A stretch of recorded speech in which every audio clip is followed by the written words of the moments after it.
Hei, salutare! Ieri am făcut un video despre Google Notebook LM și mulți dintre voi m-au întrebat, ok, dar cum poate fi folosit și cum îl folosim în educație? Așa că am zis să fac un mic exemplu. Am luat scrisoarea a treia lui Mihai Eminescu, desigur în limba engleză, și am pus-o în AI. L-am rugat să-mi genereze un talk show, un podcast radio despre scrisoarea a treia. Desigur, este incredibil ce a ieșit, adică mi se pare dincolo de aș putea să înțeleg eu, iar pentru educație cred că asta va schimba foarte, foarte, foarte mult. Pentru că ai nevoie doar să asculți sau ai nevoie să înțelegi mai bine doar ascultând un podcast. Dați-mă și voi cu părerea. Ce credeți? Cum a ieșit? But trust me on this one, this isn't your average poem. We're talking about Mihai Eminescu's Letter 3. Ah, Eminescu. Yeah, 19th century Romanian literature, maybe not what you'd expect, but this poem, it's like stepping into a time machine. Empires, love, the whole shebang. And even if you've never heard of Eminescu, don't worry, we'll guide you through it. So picture this, right? A sultan, powerful beyond measure, caught in this vivid dream. Eminescu doesn't hold back in tomb.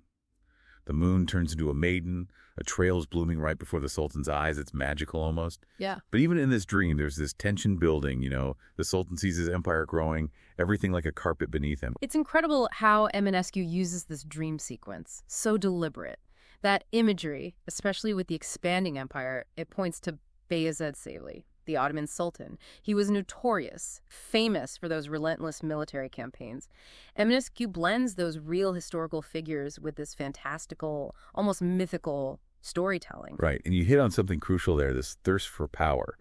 Eminescu uses these strong verbs, reigns, captured, shiver. You can practically feel the Sultan's ambition, the fear he creates. But we're also reminded that dreams, they can be deceiving. And that's where things get really interesting, because we're introduced to Mircea the Elder. Have you ever heard of him? Oh, absolutely. Mircea the Elder, the Prince of Wallachia, a brilliant strategist. He was famous for opposing Ottoman expansion. So not just a random character, then. No, not at all. Eminescu's setting up this clash of titans, two completely different rulers going head to head.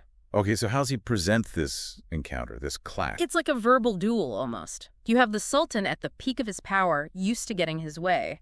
And then there's Mircea, totally defiant, unyielding. There's this line, Mircea says, "The kneeling down, O Sultan, is a thing that we'll ignore." You can practically hear it in his voice, that refusal to back down. Wow. Like Eminescu's giving voice to the resistance, those who stand against empires. Makes you think, have we ever been in situations where standing our ground, even against overwhelming odds, felt absolutely crucial? Exactly, and that's what's so brilliant. Eminescu uses this one encounter to talk about the bigger picture, you know? It's about power dynamics, the courage to resist, the age-old fight between those who want to control and those fighting for freedom. Those themes, they resonate no matter the culture, no matter the time period. It's like Eminescu's blending history, psychology, and this epic sense of drama all in one.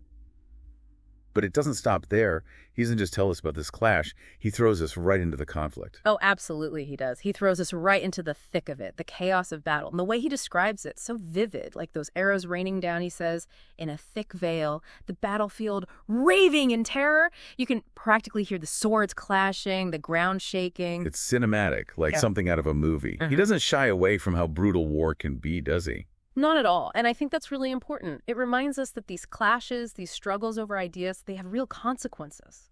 Eminescu wants us to see that human cost of conflict, the sacrifices people make for power, for freedom. You know what's interesting?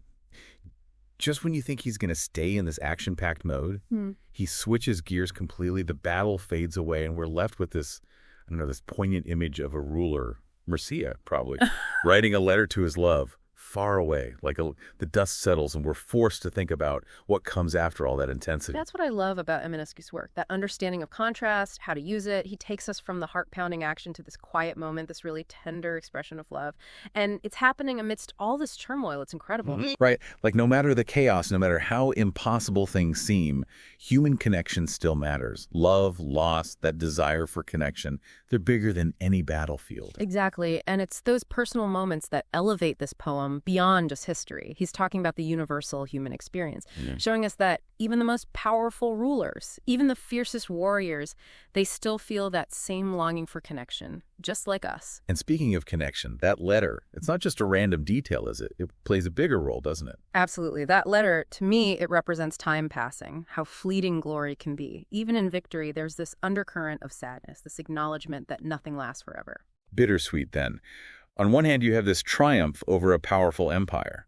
But on the other, there's this recognition of everything lost, the sacrifices made, and the understanding that even empires crumble, even the most powerful rulers eventually fade. Exactly. Eminescu doesn't let us forget that. That letter, that simple act of reaching out across the distance, it reminds us that history repeats itself, this ebb and flow of power. And that leads us to what I find the most thought-provoking part of Letter 3. Eminescu, he doesn't just dwell on the past, does he?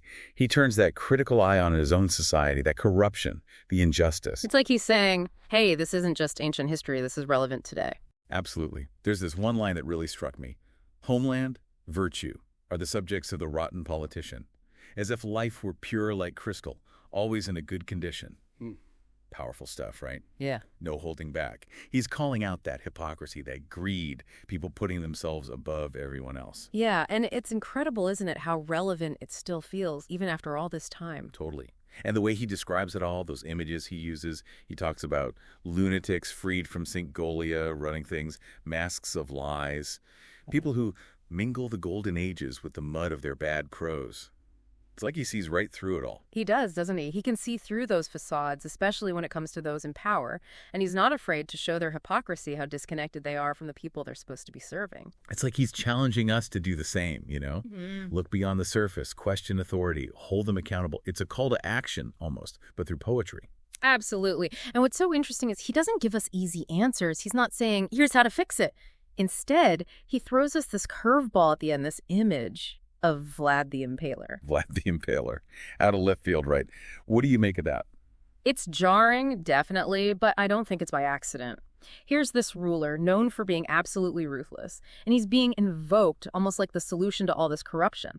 Now, I don't think Eminescu's endorsing tyranny, not at all, but he's showing us how deep that frustration runs, that desire for someone, anyone, to shake things up, even if it means resorting to extremes. Like, we've tried reason, we've tried talking it out, but sometimes you need a more forceful approach. It's provocative, that's for sure. And it leaves you with this uneasy feeling, doesn't it? I think that was his goal all along. He wants us to think about these complicated issues, to face that messy reality of power, to really consider what happens if we do nothing. So, as we come to the end of our deep dive into Letter 3, what stuck with you the most? The history, the politics, or just the sheer beauty of the way Eminescu writes? Honestly, for me, it's how he brings all of that together, creates something so profound, so timeless. It's a poem that stays with you, makes you think, challenges you. And ultimately, I think it reminds us just how powerful art can be. Couldn't have done it better myself. And for anyone listening who might be new to Mihai Eminescu, I highly recommend checking out more of his work. He's considered a giant of Romanian literature for a reason, folks. And as we always say here, sometimes all it takes is a single poem, a single source, to unlock a whole world of ideas. So keep exploring, keep those conversations going, because that's what it's all about, isn't it?